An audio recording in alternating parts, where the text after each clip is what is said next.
안녕하세요. 화장품 비평가 최지연입니다.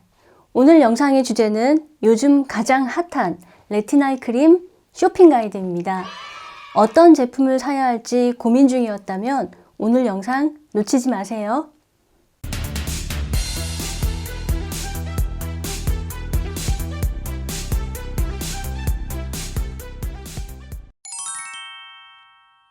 많은 제품들이 레티날이라고 표시하는데 정식 성분명은 레틴알이 맞습니다. 레틴알은 레틴알데하이드의 준말이기 때문에 레틴알이라고 표시하는 것이 맞습니다. 레틴알은 레티놀과 마찬가지로 비타민 A의 한 종류입니다. 레티놀, 레틴알, 그리고 레티노익 애시드 이렇게 세 가지가 비타민 A입니다. 셋의 차이는 화학적 차이입니다. 레티놀은 비타민 A의 알코올형, 레틴알은 비타민 A의 알데하이드형, 그리고 레티노익 애시드는 비타민 A의 산 형태입니다. 이 중 레티노익 애시드는 자극이 너무 심해서 화장품에는 배합이 금지되어 있습니다.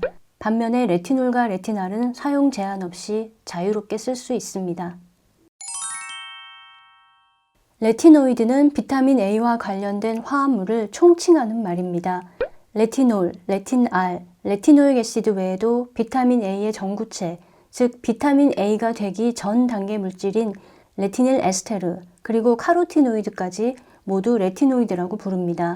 그리고 자연계에 존재하는 레티노익 애시드뿐만 아니라 합성으로 만든 레티노익 애시드도 모두 레티노이드라고 부릅니다. 레티날 제품을 출시한 업체들은 이 성분이 레티놀보다 더 효과가 빠르고 강력하다고 주장합니다. 그 근거는 레티놀보다 레틴알이 레티노익 애시드에 화학적으로 더 가까운 물질이기 때문이에요. 비타민 A는 식품을 통해 섭취해야만 체내에서 만들어집니다. 동물성 식품에 존재하는 레티닐 에스테르, 식물성 식품에 존재하는 카로티노이드가 체내로 들어가서 레티놀, 레티날, 레티노익 애시드로 전환되어 신진대사 곳곳에 쓰입니다. 여기서 중요한 것은 레티놀과 레틴알이 어떤 단계를 거쳐서 레티노익 애시드로 전환되느냐입니다. 레티놀은 레티노익 애시드로 전환되려면 반드시 레틴알의 단계를 거쳐야 합니다. 반면에 레틴알은 다른 단계를 거치지 않고 곧바로 레티노익 애시드로 전환될 수 있습니다. 그래서 레티노익 애시드로 곧바로 전환될 수 있는 레틴알이 한 단계를 더 거쳐야 전환될 수 있는 레티놀보다 안티에이징 효과가 더 좋다는 주장이 나온 것입니다. 이론적으로 이 주장은 타당해 보입니다. 하지만 아직까지 과학적 증거는 부족합니다. 이 두 성분의 효과를 나란히 비교해서 그 차이를 분석한 논문이 단 한 건도 없기 때문이에요. 그래서 몇 가지 논문을 통해 추정해 보아야 합니다. 우선 레틴알과 레티노익 애시드의 효과를 비교한 논문들이 있습니다. 한 연구는 0.5%의 레티날과 0.1%의 레티노익 애시드를 229명의 피시험자에게 발라 비교하는 실험을 했습니다. 그 결과 두 물질의 피부 개선 효과가 비슷하게 나타났는데 자극은 레티날이 훨씬 적었다고 합니다. 또 0.05%의 레티날을 0.05%의 레티노익 애시드와 비교한 실험에서도 두 성분의 효과가 비슷하게 나왔습니다. 이번에는 레티놀과 레티노익 애시드의 효과를 비교한 실험입니다. 0.4%의 레티놀과 0.1%의 레티노익 애시드를 비교한 실험에서 피부 개선 효과가 비슷하게 나왔습니다. 또 0.1%의 레티놀과 0.1%의 레티노익 애시드를 41명의 피시험자에게 4주 동안 바르는 시험에서는 피부의 두께가 레티놀은 약 20%, 레티노익 애시드는 약 34% 두꺼워졌다고 합니다. 종합해 볼 때 레틴알은 레티놀보다 효과가 더 좋으며 그 효과는 레티노익 애시드와 비등할 정도라고 추정해 볼 수 있습니다. 또 자극은 레틴알이 레티놀보다 조금 높거나 거의 같은 수준이라고 추정해 볼 수 있습니다. 자극은 레티놀과 비슷하면서 효과는 레티노익 애시드와 비슷하니 안티에이징이 필요한 사람이라면 시도해 볼 만한 가치가 충분한 성분임이 틀림없습니다. 그러나 모든 레티노이드는 종류보다도 함량보다도 더 중요한 게 있어요. 바로 분자의 안정화입니다. 레틴알도 레티놀도 매우 불안정한 물질이에요. 따라서 현실에서는 둘 중 무엇을 바르느냐 보다도 얼마나 안정화가 잘 된 제품을 바르느냐가 더 중요합니다. 안정화하는 방법은 두 성분 모두 비슷합니다.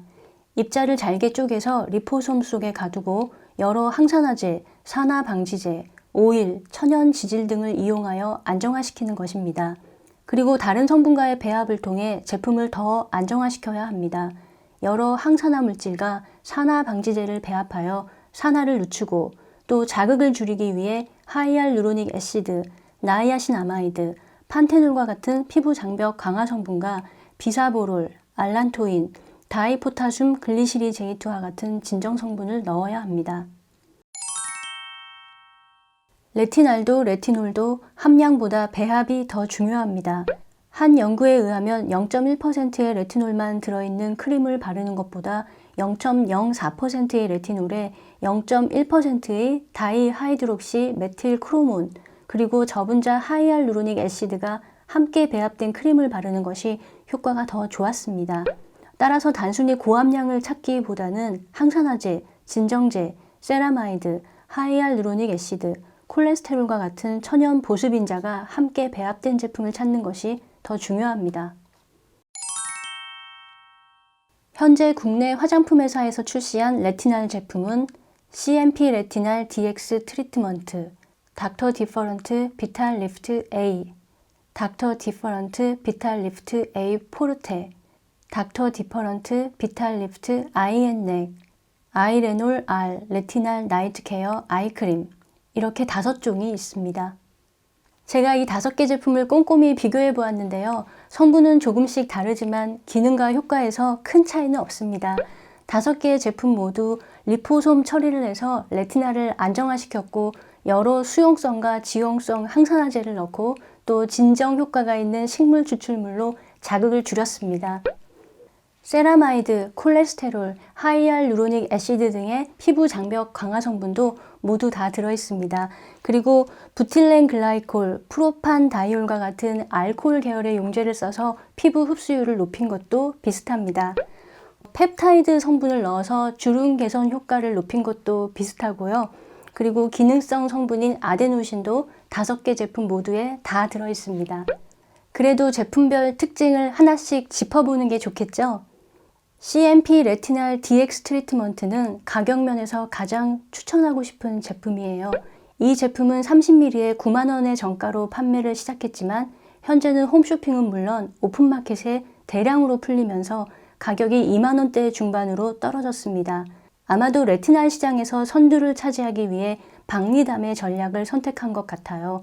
성분과 기술은 최고 수준인데 용량은 다른 제품보다 많으면서 가격은 더 저렴하니까 소비자에게는 큰 이익입니다.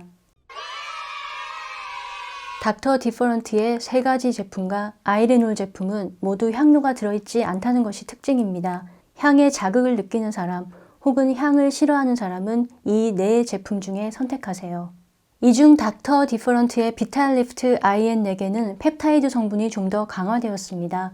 큰 차이는 없겠지만 그래도 펩타이드가 더 강화된 것을 원한다면 이 제품을 추천합니다.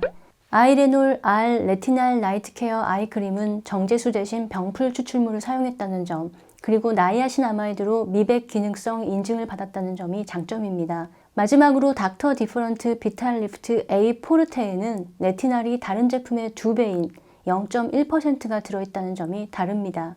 0.05%를 사용해보고 큰 효과를 못 보았거나 혹은 레티놀 고함량을 발라보았지만 큰 효과를 못 본 사람은 이 제품을 시도해보세요. 레티날도 레티놀과 마찬가지로 처음 시도할 때는 저함량부터 시작하세요. 꼭 0.05%부터 시도하기 바랍니다. 그리고 피부가 예민하다면 매일 바르지 말고 격일로 바르는 것이 좋겠습니다. 격일로 바르고 문제가 없다는 것이 충분히 증명되면 2-3주 후부터 매일 바르세요. 그리고 모든 레티노이드는 낮보다는 밤에 바르는 게 더 안전하다는 거 아시죠? 레티노이드를 바르는 동안에는 피부가 자외선에 더 예민해지므로 밤에 바르는 것이 더 안전하고 그리고 낮에 외출할 때는 자외선 차단제를 반드시 발라야 합니다. 그리고 조금이라도 피부가 붉고 간지러우면 어떻게 해야 할까요? 사용을 중단해야 합니다. 중단했다가 피부가 다시 정상으로 돌아오면 그때부터 다시 시작해야 합니다. 이때는 로션이나 에센스, 토너에 섞어서 함량을 낮춰서 바르는 것이 안전합니다. 효과가 중요한 것이 아니라 안전이 중요하죠. 내 피부에 맞는 함량으로 꾸준히 바르는 것이 중요합니다. 구독, 좋아요, 알림 설정 부탁드려요. 다음에 또 만나요. 안녕!